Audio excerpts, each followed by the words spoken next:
Sigamos juntos para o estudo, a leitura do livro Brasil, Coração do Mundo, Pátria do Evangelho, psicografia de Francisco Cândido Xavier pelo espírito Humberto de Campos. Vamos ver hoje o capítulo 1 e 2. Capítulo 1. O Coração do Mundo. O mundo político e social do Ocidente encontra-se exausto. Desde as pregações de Pedro, o eremita, até a morte do rei Luís IX, diante de Tunis, acontecimento que colocara um dos derradeiros marcos nas guerras das cruzadas. As sombras da idade medieval confundiram as lições do Evangelho, ensanguentando todas as bandeiras do mundo cristão.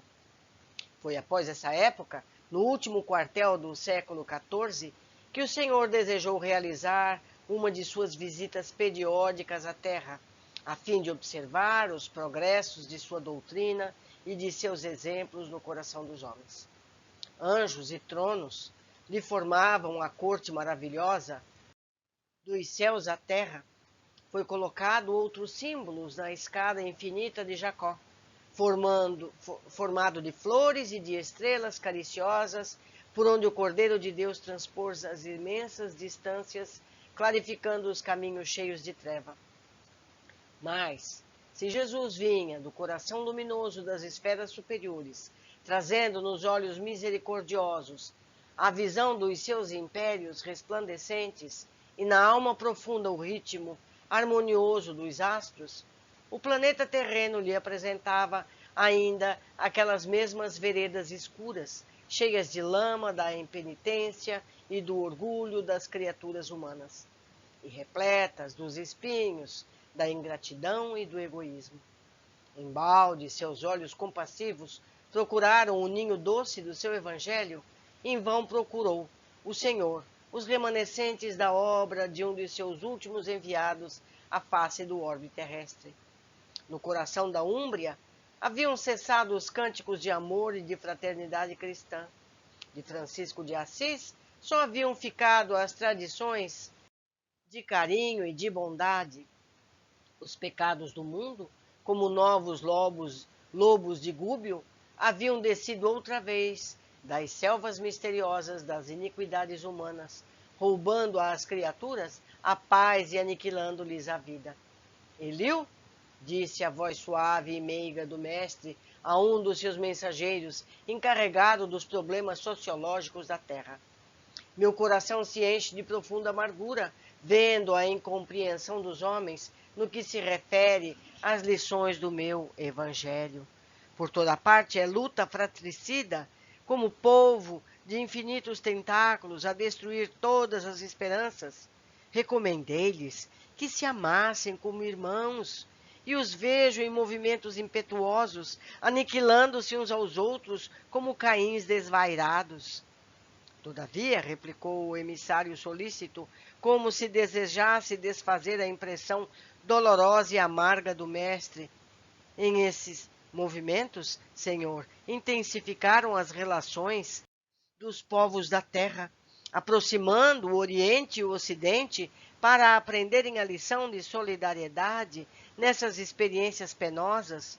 Novas utilidades da vida foram descobertas, o comércio progrediu, além de todas as fronteiras, reunindo as pátrias do orbe.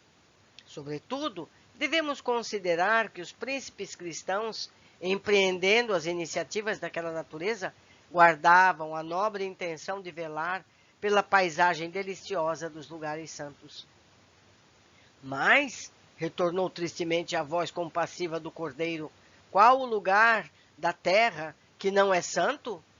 Em todas as partes do mundo, por mais recônditas que sejam, paira a bênção de Deus, convertida na luz e no pão de todas as criaturas. Era preferível que Saladino guardasse, para sempre, todos os poderes temporais da Palestina, a que caísse um só dos fios de cabelo de um soldado numa guerra incompreensível por minha causa. E em todos os tempos deve ser o do amor e da fraternidade universal. É como se a sua vista devassasse todos os mistérios do porvir, continuou. Infelizmente, não vejo senão o caminho do sofrimento, para modificar tão desoladora situação. Aos feudos de agora, seguir-se-ão as coroas poderosas, e depois dessa concentração de autoridade e de poder, serão os embates da ambição, da carnificina, da inveja, da felonia, pelo predomínio do mais forte. A amargura divina empolgara toda a formosa assembleia de querubins e arcanjos. Foi quando Eliú, para renovar a impressão ambiente, dirigiu-se a Jesus com a brandura e humildade. Senhor, se esses povos infelizes que procuram na grandeza material uma felicidade impossível, marcham irremediavelmente para os grandes infortúnios coletivos, visitemos os continentes ignorados, onde espíritos jovens e simples aguardam a semente de uma vida nova. Nessas terras, para além dos grandes oceanos, poderias instalar o pensamento cristão dentro das doutrinas do amor e da liberdade. E a caravana fulgurante, deixando um rastro de luz na imensidade dos espaços, encaminhou-se ao continente que seria, mais tarde, o mundo americano. O Senhor abençoou aquelas matas virgens e misteriosas, enquanto as aves lhe homenageavam a inefável presença com seus cantares harmoniosos. As flores se inclinavam nas árvores ciclópicas, aromatizando-lhes as eternizadas sendas. O perfume do mar casava-se ao oxigênio agreste da selva bravia, impregnando todas as coisas de um elemento de força desconhecida. No solo, eram silvícolas humildes e simples, aguardando uma era nova com o seu largo potencial de energia e bondade. Cheio de esperanças, emociona-se o coração do mestre, contemplando a beleza do sublimado espetáculo. Eliú, pergunta ele, onde fica, nestas terras novas, o recanto planetário do qual se enxerga, no infinito, o símbolo da redenção humana? Esse lugar de doces encantos, mestre, de onde se vêm, no fundo, as homenagens dos céus aos vossos martírios na terra, fica mais ao sul. Quando, no seio da paisagem repleta de aromas e de melodias, contemplavam as almas santificadas dos orbes felizes na presença do Cordeiro, as maravilhas daquela terra nova, que seria mais tarde o Brasil, desenhou-se no firmamento, formado de estrelas rutilantes, no jardim das constelações de Deus, o mais imponente de todos os símbolos. Mãos erguidas ao alto, como se invocasse a bênção de seu Pai para todos os elementos daquele solo extraordinário e opulento, exclama então Jesus: para esta terra maravilhosa e bendita será transplantada a árvore do meu evangelho, de piedade e de amor. No seu solo dadivoso e fertilíssimo, todos os povos da terra aprenderão a lei da fraternidade universal. Sob esses céus, são entoados hossanas mais ternos da misericórdia do Pai Celestial. Tu, Eliú, te corporificás na terra, no seio do povo mais pobre e mais trabalhador do Ocidente. Instituirás um roteiro de coragem para que sejam transpostas as imensidades desses oceanos perigosos e solitários que separam o velho mundo das Américas. Instalaremos aqui uma tenda de trabalho para a nação mais humilde da Europa, glorificando os seus esforços na oficina de Deus. Aproveitaremos o elemento simples de bondade, o coração fraternal dos habitantes dessas terras novas, e mais tarde ordenarei a reencarnação de muitos espíritos já purificados no sentimento da humildade e da mansidão, entre as raças oprimidas e sofredoras das regiões africanas, para formarmos o pedestal de solidariedade do povo fraterno que aqui florescerá no futuro, a fim de exaltar o meu evangelho nos séculos gloriosos do porvir. Aqui, Eliú, sob a luz misericordiosa das estrelas da cruz, ficará localizado o coração do mundo.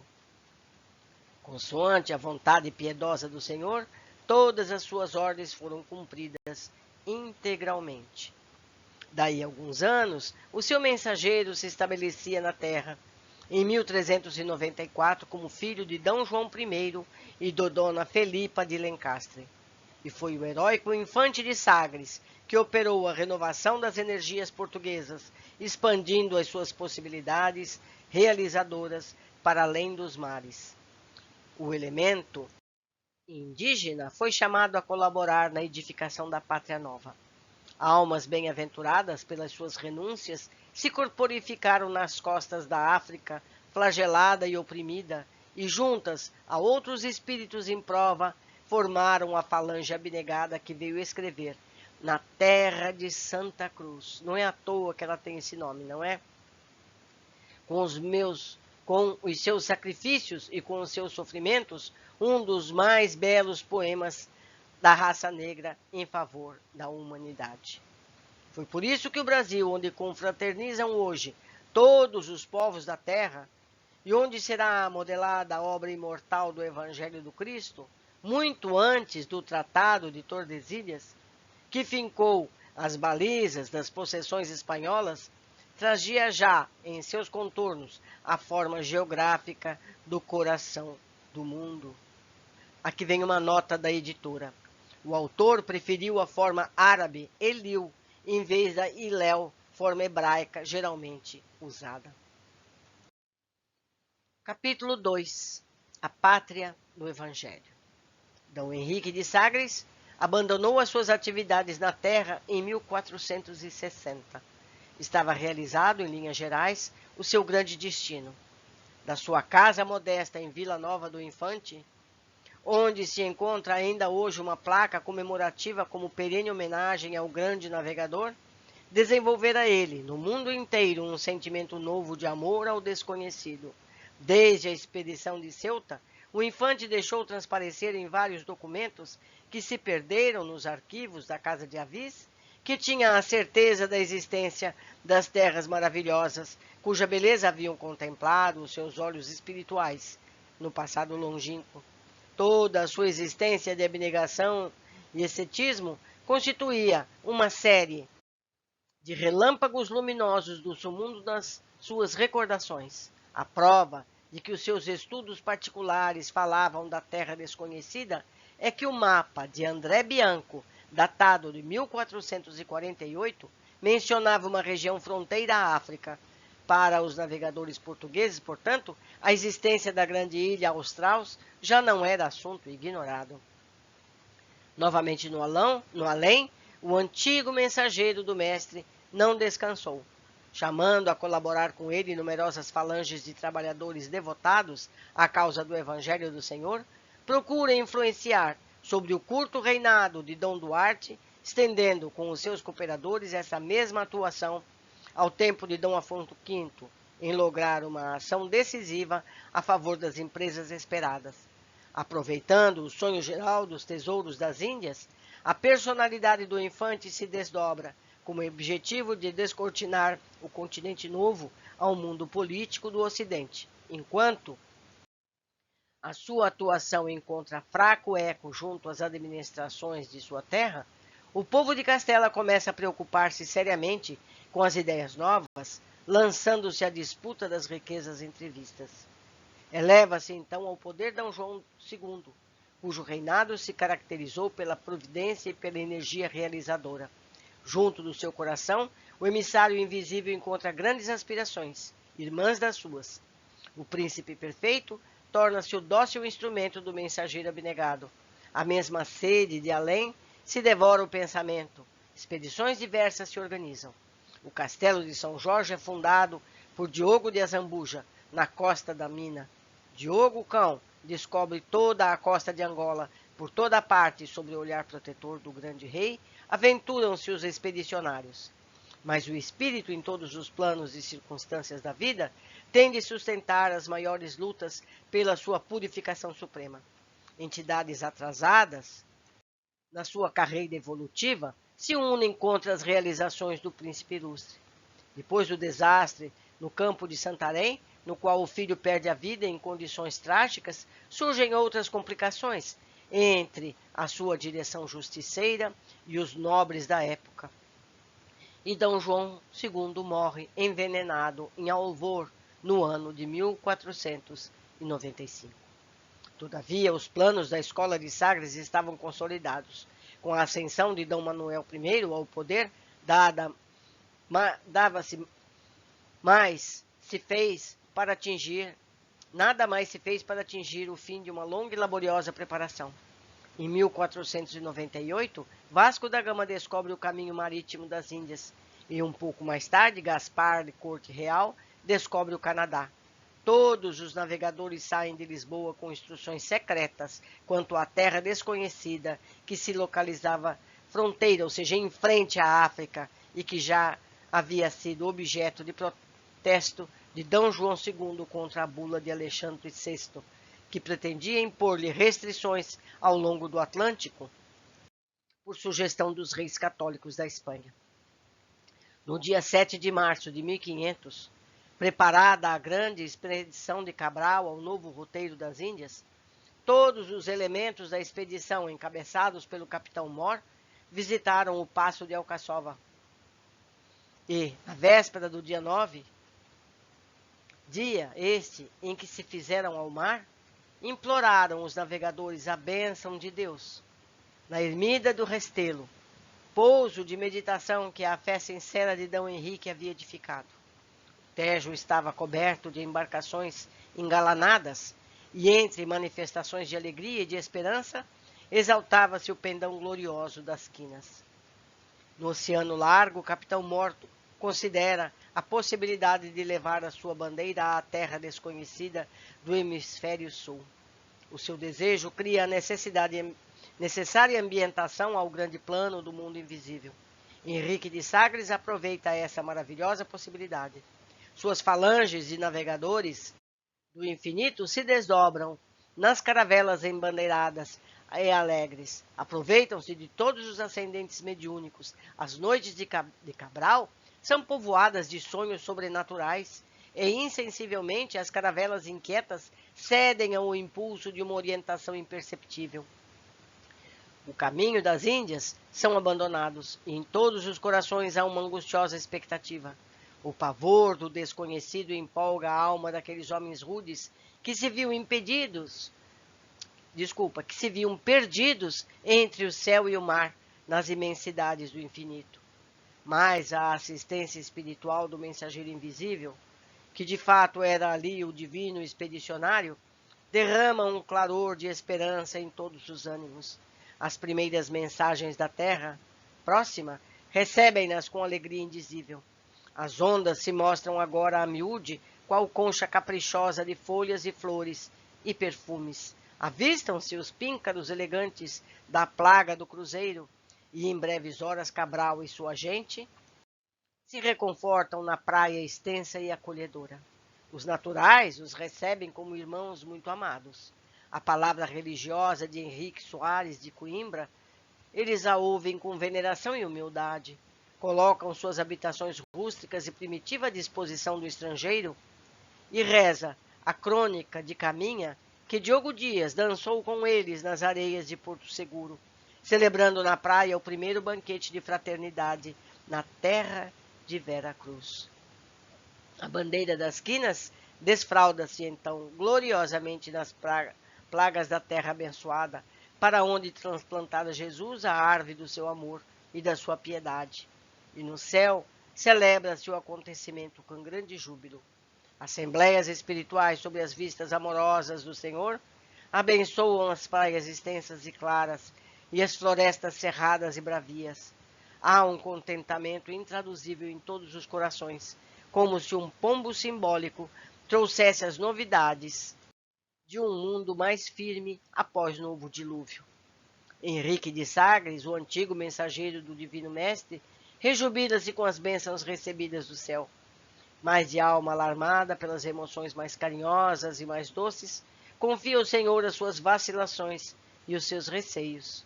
Mestre, diz ele, graças ao vosso coração misericordioso, a terra do Evangelho florescerá agora para o mundo inteiro. Dai-nos a vossa bênção para que possamos velar pela tua tranquilidade no seio da pirataria de todos os séculos. Temos, Senhor, que as nações ambiciosas matem as nossas esperanças, invalidando as suas possibilidades e destruindo os seus tesouros. Jesus, porém, confiante, por sua vez, na proteção de seu Pai, não hesita em dizer com certeza e alegria que traz em si. Eliu, afasta essas preocupações e receios inúteis. A região do Cruzeiro, onde se realizará a epopeia do meu evangelho, estará, antes de tudo, ligada eternamente ao meu coração. As injunções políticas terão nela atividades secundárias, porque, acima de todas as coisas, em seu solo santificado e exuberante, estará o sinal da fraternidade universal, unindo todos os espíritos. Sobre a sua volumosa extensão, pairará constantemente o signo da minha assistência compassiva, e a mão prestigiosa e potentíssima de Deus pousará sobre a terra de minha cruz com infinita misericórdia. As potências imperialistas da terra esbarrarão sempre nas suas claridades divinas e nas suas ciclópicas realizações. Antes de o estar ao dos homens, é a do meu coração que ela se encontra ligada para sempre. Nos céus imensos havia clarões estranhos de uma bênção divina. No seu sólio de estrelas e de flores, o Supremo Senhor sancionara, por certo, as bondosas promessas de seu filho. E foi assim que o minúsculo Portugal, através de 3 longos séculos, embora preocupado com as fabulosas riquezas das Índias, pôde conservar, contra flamengos e ingleses, franceses e espanhóis, a unidade territorial de uma pátria com 8,5 milhões de quilômetros quadrados e 8.000 quilômetros de costa marítima. Nunca houve exemplo como esse em toda a história do mundo. As possessões espanholas se fragmentaram, formando cerca de 20 repúblicas diversas. Os estados americanos do norte devem sua posição territorial às anexações e às lutas de conquista. A Louisiana, o Novo México, o Alasca, a Califórnia, o Texas, o Oregon surgiram depois da emancipação das colônias inglesas. Só o Brasil conseguiu manter-se uno e indivisível na América. Entre os embates políticos de todos os tempos, é que a mão do Senhor se alça sobre a sua longa extensão e sobre as suas prodigiosas riquezas. O coração geográfico do orbe não se podia fracionar. Meus amigos, a gente não entende uma série de fatos que ocorreram no Brasil. Não é verdade? Nós falaremos mais a respeito no futuro. Nós falaremos mais. Eu fico muito feliz de estar podendo ler esse livro, que nos traz tanta esperança no futuro. Eu aguardo a todos com muito carinho nos próximos capítulos. Um abraço.